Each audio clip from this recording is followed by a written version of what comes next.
안녕하세요. 오늘 저희는 AI가 세상을 어떻게 인식하는지, 특히 관계나 계층 같은 개념을 어떻게 배우는지 좀 깊게 파고들어 보려고 합니다.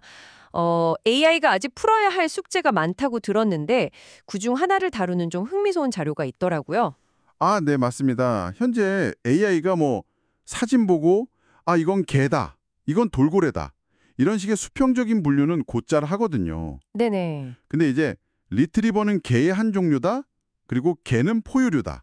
이런 식의 상하 관계, 그러니까 계층 구조를 이해하는 건 아직 좀 어려워합니다. 아, 오늘 저희가 살펴볼 내용이 바로 이 계층적 이해가 왜 중요하고 또 가져오신 그 자료에서 제안하는 그 다중 모델 방식이 어떻게 이 문제를 풀려고 하는지에 대한 겁니다. 좋습니다. 이게 뭐랄까, AI한테 약간 족보를 가르치는 느낌도 드는데요. 이 시스템이 꽤 복잡해 보이는데 정말 AI가 우리처럼 좀 더 깊이 있게 세상을 이해하는 데 도움이 될 수 있을지 한번 제대로 이야기 나눠보죠. 그럼 가장 먼저 궁금한 게요. 지금 AI는 왜 이런 계층 구조를 잘 파악하지 못하는 걸까요? 단순히 데이터가 부족해서는 아닐 것 같은데. 핵심은 학습 방식에 있어요. AI는 주로 각 카테고리를 뭐랄까, 독립된 섬처럼 배우는 경향이 강합니다. 아, 따로따로요? 네. 개 따로, 리트리버 따로 이렇게요. 설령 이제 한 모델 안에서 같이 배운다고 해도 종종 이 둘 사이의 포함관계, 그러니까 리트리버는 개에 속한다. 이걸 명확히 인지하지 못하거나 좀 혼란스러워해요. 흠, 이게 마치 단어 뜻은 아는데 문맥 속에서 어떻게 써야 할지 모르는 것과 비슷하다고 할까요?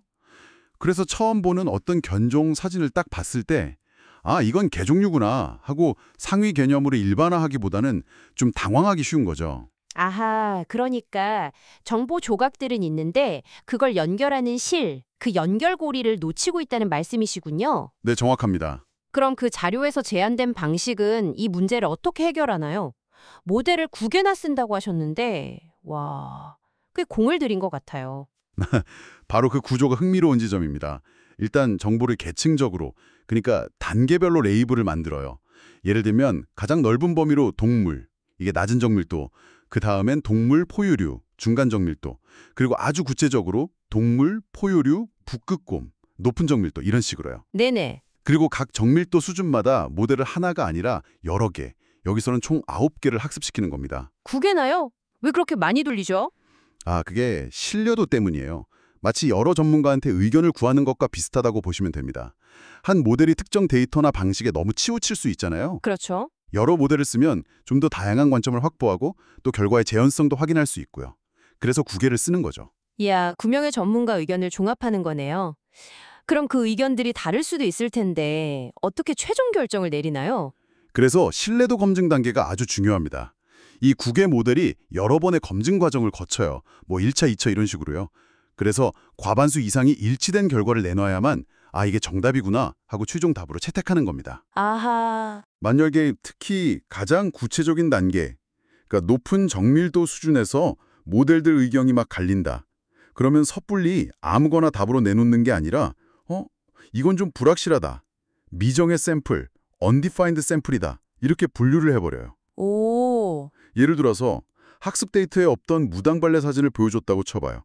그러면 동물, 포유류, 북극곰 같은 아주 구체적인 수준에서는 이건 내가 배운 북극곰이 아닌데? 하고 미정의로 판단할 수 있겠죠. 네. 하지만 한 단계 위인 동물이라는 낮은 정밀도 수준에서는 이건 동물은 맞는 것 같아 라고는 판단할 수 있게 해주는 거예요. 야, 이거 진짜 똑똑한데요? 그러니까 확신이 없을 때는 틀린 답을 막 던지는 게 아니라, 정확히 뭔지는 모르겠는데 최소한 이건 동물이야. 이렇게 인정하는 거네요. 와, 훨씬 안정적이겠어요. 네, 맞습니다. 그럼 이런 방식의 가장 큰 장점은 뭘까요? 크게 한 3가지 정도 꼽을 수 있겠는데요. 첫째는 방금 말씀하신 것처럼 잘못된 식별을 확 줄여서 전반적인 정확도를 높인다는 점. 네. 둘째는 처음 보는 데이터라도 최소한 상위 레벨에서는 인식할 수 있으니까 일반화 능력이 훨씬 좋아진다는 거고요. 견고해지는 거죠. 그렇군요. 그리고 셋째는 이 시스템 자체가 결과에 대한 신뢰도를 내부적으로 검증하는 메커니즘을 가지고 있다는 점입니다. 이게 마치 사람이 이건 확실히 동물이긴 한데 곤충인가 포유류인가 정확히 무슨 종인지는 잘 모르겠네. 이렇게 생각하는 과정이랑 아주 비슷해요. 그리고 부가적으로 과적한 문제, 그러니까 학습 데이터에만 너무 최적화되는 문제 완화에도 도움이 되고요. 아, 확실히 더 신중하고 뭐랄까 현실적인 접근법 같네요. 하지만 이게 완벽할 순 없겠죠. 이런 방식의 단점이나 아니면 앞으로 좀 해결해야 할 과제 같은 건 없을까요? 물론 있습니다.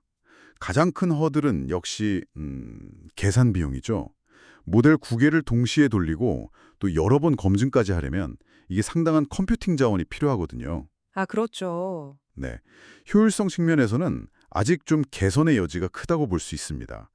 또 하나는 그 레이블 종류가 아주 많아지거나 아니면 새로운 정보가 계속 들어올 때 이 계층 구조 자체를 좀 유연하게 업데이트하는 거, 이것도 기술적으로는 아직 좀 어려운 숙제입니다. 네, 오늘은 AI가 세상을 좀 더 구조적으로, 그러니까 계층적으로 이해하도록 돕기 위해서 여러 모델이랑 신뢰도 검증이라는 상당히 영리한 접근법을 살펴봤습니다.